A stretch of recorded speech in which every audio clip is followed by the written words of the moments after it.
This is Nate and the Noise on SB Nation Radio. Sitting in for Nate and the Noise, here's your host, Joe Spano. Well, without any further ado, right out to the SB Nation Radio guest line. Let's bring in from the Basketball Insiders. He's Spencer Davies. Spencer, welcome to the program. Great to talk to you this morning. Appreciate you having me on, Joe. My pleasure. Let's dive right in. You know, in looking back at Game 4, Eastern Conference Finals, I know ultimately the Celtics were bringing a butter knife to a gunfight as far as the weapons that they have versus the weapons that the Cavaliers have. But in looking at that first half, I felt almost as though the Celtics squandered an opportunity. Everything went wrong for the Cavs, and really everything went right for the Celtics. But at halftime, they were only up 10, and that had me believing right as they went into halftime that Cavaliers are going to find a way to win this game, and that's exactly what happened. What were your thoughts on what you saw in the first half and how that led to what happened in the second half? No, first half, I mean, you saw LeBron James also, he looked like he was pressing again. Missed his first two shots, especially from the three-point line. He just looked kind of passive again. Luckily for them, Kyrie Irving came out and really started to carry the load in the second quarter. As soon as LeBron picked up his fourth foul, first time in his career, by the way, that he's had 4 fouls in the first half. Kyrie Irving scored 33 points from that point on, and that was at the 6-minute mark in the second quarter. So that's really a huge reason why they were even able to stay in the game. But give them credit because they fought through it. It was kind of like the vice versa version of the first game in Cleveland. And I guess that's a fair statement. And when you look back, you know, at Game 3, and I guess this is a series in theory that had the Cavaliers not fallen asleep middle of the third quarter with a 20-plus point lead, we're probably talking about the Cavaliers getting a sweep, the Warriors getting a sweep, and us having to wait until June 1st for Game 1 of the NBA Finals, you know? Yeah, you're probably right in that instance, but to their credit, too, Boston, they've been playing really well. They're giving it their all, and I think you got to credit Brad Stevens for, you know, bringing that out in them. You see that in Game 4, Marcus Smart did not have the same success as he did in the first game.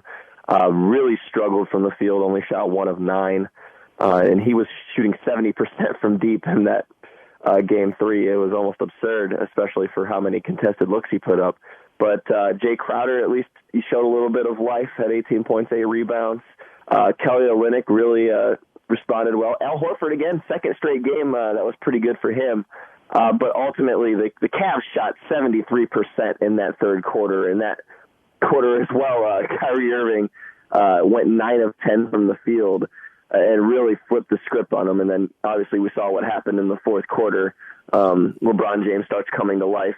He sees the ball go through the net, and the rest is history. I think you said it well as far as describing Kyrie and his hero ball work, which is contrary to what you want in the NBA, but boy, it worked in the third quarter, and then hero ball from LeBron in the fourth, you know, ices the deal. But I guess where I want to go, you talked about some players that played well and helped the Celtics get out to the big lead in Game 4 and helped them win Game 3. And you talked about the Al Horfords, the Kelly Olynyks, the Marcus Smarts. Again, when you look at this team that Brad Stevens has assembled and Danny Ainge has assembled and Brad Stevens coaches, the whole is certainly greater than the sum of the parts. And we've heard over the last couple of games that people making a case that, wow, maybe the Celtics are better without Isaiah Thomas because of the hero ball that he plays and the way you have to hide him on defense at 5'9". Well, with the names you mentioned and the way that offense kind of ground down in the second half, and when they were looking for somebody to score big buckets and take over the basketball game on the offensive end for them, they didn't have that guy. Do you agree with me that the notion that they're better off without Isaiah Thomas is pretty preposterous, especially in today's NBA when you need a go-to offensive force? I do agree with you. I think it's a little overblown, and a lot of the social media sites and the pundits are going to be short-sighted because of what's happening in this series. I don't think Isaiah Thomas is going to be guarding the paint anytime soon. Cavs had 58 points in the paint, and most of those coming from Kyrie Irving and LeBron just waltzing to the rim. Kevin Love as well, getting all the rebounds and some putbacks. And Isaiah Thomas isn't going to help with that end, right? So I just don't think that a 2-game sample is enough to say that, they don't need Isaiah Thomas, because he was almost an MVP candidate this year. So I think that's kind of absurd to say. I will say this, whatever direction they do go in the draft, it's assumed they're going to go Markelle Fultz out of Washington. And he's a point guard. Maybe play Isaiah Thomas off the ball and try to trade one of the other 3 guards between Smart and Rozier and see where they go from there. But, yeah, I do not see them being better without Isaiah Thomas. I don't think that's a great claim at all. Spencer Davies, Basketball Insiders, joining us here on SB Nation Radio. I guess we should probably look ahead, because I think with the Cavaliers up 3-1, showing you what they can do in Boston in this series through the first 2 games of the series, no Isaiah Thomas. We're seeing Boston try hard, but again, they just don't have the weapons. I think it's fait accompli. It's Warriors. It's Cavaliers in an NBA final. Kyrie, you saw him take over this game when they needed him to. You saw LeBron ice the game. And all the way through, you saw Kevin Love look like the Kevin Love in Minnesota that everybody thought was one of the 5 or 10 best players in the game. First time he's really looked like that in Cleveland. And Joe George made a great point. If all 3 of those guys play together and play well at the same time the way they did last night, the Warriors could be in for quite an uphill battle. So in our final 2 minutes or so together, kind of take us through how you see a Cavaliers and Warriors NBA final shaping up based on the players at hand. Well, based on last night's performance, 93 points from that big 3 that you just mentioned. That's the best in a playoff game since 2014. So that's quite a bit of the points that they're given for the Cavs there last night. But they actually seem to get more from their bench than they have been getting in this series. Their bench has been pretty subpar, though Coach Lue has been trying to dial back the minutes for the bench, it seems, here in this series.